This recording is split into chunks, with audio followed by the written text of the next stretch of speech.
Boiteux, bossus, paralytiques, mains crispées sur les roues des fauteuils roulants. Nous tracions dans les chambres de labyrinthiques itinéraires.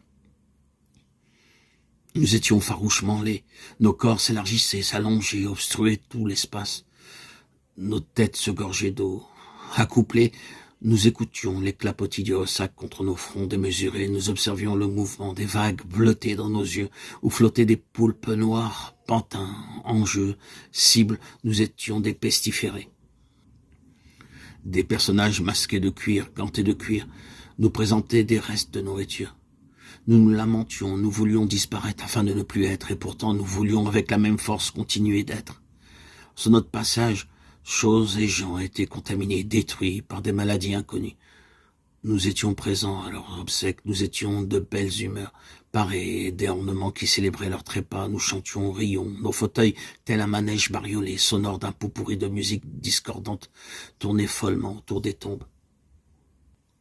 Dans la maison, navire portant pavillon en berne, nous remontions le cours des âges. Nous devenions très vieux. Nous retrouvions tous les émois, tous les désirs, toutes les tristesses que nous avions connues dans la chambre. Au rythme du balancier des horloges, indestructible divinité, nous entendions venir à nous la dernière heure. Sous le jeu ondoyant des cierges, les marques de la mort ressemblaient à des taches de naissance. Notre foyer devenait un rectangle de terre meuble sous lequel nous reposions tout à la fois paisibles et inquiets. Nous étions les seigneurs incontestés d'un royaume qui n'avait ni début ni fin. Venant de très loin, de plus en plus faiblement, nous parvenaient des pleurs, des gémissements, et tout à coup l'appel familier « Où es-tu » Nous quittions nos tombeaux, nos robes mortuaires devenaient légères, vaporeuses. Nos chevelures flottaient derrière nous comme des voiles. Nous retrouvions notre cité, elle s'ouvrait devant nous comme une porte.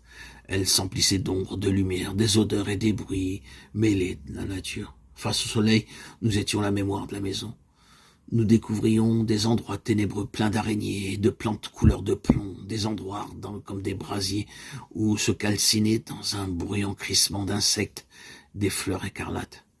Il nous semblait que nous tourbillonnions dans un bal masqué plein de visages pareils à des éclats de vitraux et où quelque chose d'inexorable était embusqué.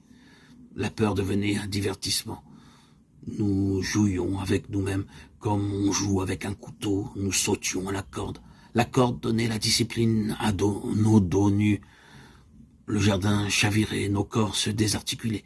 Nous tombions sur la pelouse à la manière des nonnes en forme de croix devant les autels. Face contre l'herbe, nous chantions « Je l'ai tué, nous l'avons tué ». Nous nous relevions comme des hallucinés, nous courions dans les prairies. Il nous semblait que sous nos pas, nous effacions le monde et qu'à chaque élan, chaque glissage, chaque détour, nous perdions notre identité.